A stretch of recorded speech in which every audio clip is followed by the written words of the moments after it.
Stocks and ethical investments में आप सभी का स्वागत है। ट्यूब इन्वेस्टमेंट्स ऑफ इंडिया इस कंपनी ने अपने क्वार्टर 1 के रिजल्ट्स को डिक्लेयर किए हैं, जिसको हम डिटेल में एनालाइज करेंगे इस वीडियो में। और हम देख सकते हैं कि ईयर ऑन ईयर बेसिस में 13% का फॉल दिखाई देता है नेट प्रॉफिट में। तो चलिए शुरू करते हैं। इस कंपनी का बिजनेस शरिया कंप्लायंट है और क्वार्टर 1 के रिजल्ट्स आपके सामने हैं। इस कंपनी के लिए एक्सपेक्टेशन का डेटा अवेलेबल नहीं है, इसलिए हम इसके रिजल्ट्स को year on year basis as well as quarter on quarter basis पे कंपेयर करके देखते हैं कि किस तरह से परफॉर्म किया है इस रिजल्ट पे। तो देखते हैं कि सेल्स में ईयर ऑन ईयर बेसिस में 16% की ग्रोथ है। कंपनी ने डिक्लेयर किए हैं 5,309 करोड़ के सेल्स, और ईयर ऑन क्वार्टर बेसिस पे देखा जाए तो इसमें तकरीबन 3% का जंप दिखाई देता है। हम नेट प्रॉफिट की बात करें तो ईयर ऑन ईयर बेसिस में 13% का फॉल है। कंपनी ने डिक्लेयर किए हैं 303 करोड़ के नेट प्रॉफिट, जो और हम इसको क्वार्टर एंड क्वार्टर बेसिस पे कंपेयर करें तो हम देख सकते हैं कि इसमें 91% का जंप दिखाई देता है। तो हम नेट प्रॉफिट की बात करें तो ईयर ऑन ईयर बेसिस में डिक्लाइन है, but quarter and quarter basis पे काफ़ी अच्छी इसमें ग्रोथ दिखाई देती है। और इस कंपनी के जो रिजल्ट्स है वो ओपन मार्केट में आए थे, और इस कंपनी के स्टॉक में आज लगभग 1% का फॉल देखा गया है। हम इस कंपनी के स्टॉक्स के वॉल्यूम का डेटा देखें तो हम देख सकते हैं कि लास्ट 30 डेज़ का एवरेज डेटा देखा जाए तो उसमें तकरीबन 60% जो है वो डिलीवरी में बाइंग हो रही है। हम इस कंपनी के स्टॉक्स के रिटर्न्स की बात करें तो लास्ट 1 ईयर में नेगेटिव रिटर्न है 31% के, और लास्ट 6 मंथ में 11%, 3 मंथ में 3.11%, लास्ट 1 मंथ में 9% और 1 वीक में 2.7% के नेगेटिव रिटर्न्स दिए हैं।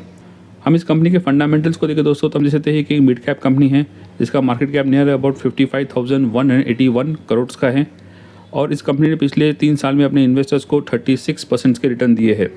81 के करीब पर इसका पी रेशियो दिखाई देता है, जो कि एक्सपेंसिव है, और करंटली इस कंपनी का स्टॉक अपने 52 वीक के एक लोअर एंड के करीब पर ट्रेड होता दिखाई देता है। हम ईयर ऑन ईयर बेसिस पे इस कंपनी के सेल्स एंड प्रॉफिट को कंपेयर करें और पिछले 4 साल का डेटा देखा जाए तो हम देख सकते हैं कि 2022 में इस कंपनी के सेल्स से 12,447 करोड़ के, और एवरी ईयर इसमें एक स्टेडी ग्रोथ दिखाई देती है सेल्स में। हम नेट प्रॉफिट की बात करें तो देख सकते हैं कि 2022 में इस कंपनी के नेट प्रॉफिट्स थे 991 करोड़ के। नेक्स्ट ईयर इसमें भी ग्रोथ दिखाई देती है, और 2024 में भी इसमें ग्रोथ है, बट 2025 में हम देखा जाए तो इसके नेट प्रॉफिट डिक्लाइन हुए हैं as compared to previous year, और ट्रेडिंग 12 मंथ्स का डेटा भी इसमें लोअर एंड पर दिखाई देता है। हम इस कंपनी के शेयर होल्डिंग पैटर्न की बात करें दोस्तों तो हम देख सकते हैं कि प्रोमोटर्स की होल्डिंग इसमें रिड्यूस हुई है लास्ट 5 क्वार्टर्स में। 45% से लेकर अभी हो चुकी है 44% के करीब पर। तकरीबन 1% का स्टेक इन्होंने लास्ट 5 क्वार्टर्स में बेचा है। हम FIIs की बात करें तो FIIs की होल्डिंग भी इसमें रिड्यूस हुई है फ्रॉम 27.4% टू 26.3% के करीब पर। DIs की बात करें तो DIs ने अपना होल्डिंग इसमें इंक्रीज़ किया है फ्रॉम 15.5% टू 16.7% के करीब पर। और हम पब्लिक की बात करें तो पब्लिक की होल्डिंग भी इसमें इंक्रीज़ हुई है फ्रॉम 11.6% टू 12.35% की। हम टेक्निकल इंडिकेटर्स की बात करें दोस्तों तो हम देख सकते हैं कि करंटली इस कंपनी का जो स्टॉक है वो बोलिंजर बैंड के लोअर पार्ट में ट्रेड करता हुआ दिखाई देता है, और हम देख सकते हैं कि इस कंपनी का स्टॉक अपने 52 वीक हाई से तकरीबन 41% जो है वो करेक्ट हो चुका है। ये सारे टेक्निकल इंडिकेटर जो है वो वीकली चार्ट के बेसिस पर है। और हम RSI इंडिकेटर की बात करें तो ये है 42, जो कि हम कह सकते हैं कि इसके न्यूट्रल और ओवरसोल्ड जोन के एक मीडियम रेंज पर दिखाई देता है।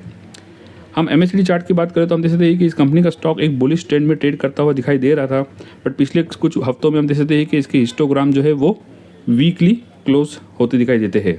ओवरऑल इस कंपनी की बात करें दोस्तों तो हम देख सकते हैं कि एक मिड कैप कंपनी है, और ईयर ऑन ईयर बेसिस पे पिछले 4 ईयर्स का डेटा देखा जाए तो सेल्स में एक स्टेडी ग्रोथ है, बट नेट प्रॉफिट में देखें तो हम देख सकते हैं कि 2025 में इसके नेट प्रॉफिट जो है वो डिक्लाइन हुए as compared to previous year. और इस कंपनी के जो है वो एक्सपेक्टेशन का डेटा अवेलेबल नहीं है, तो हमको कंक्लूड करना डिफिकल्ट है कि इसके रिजल्ट कैसे है।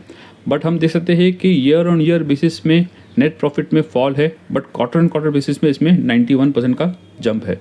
तो आपको क्या लगता है, इस रिजल्ट के बाद इस कंपनी के स्टॉक में बाइंग होगी या इसमें और करेक्शन देखा जाएगा? कमेंट सेक्शन में ज़रूर लिखना। तो इस वीडियो में इतना ही दोस्तों। अगर कंटेंट पसंद आया तो लाइक, शेयर और सब्सक्राइब करना ना भूलें।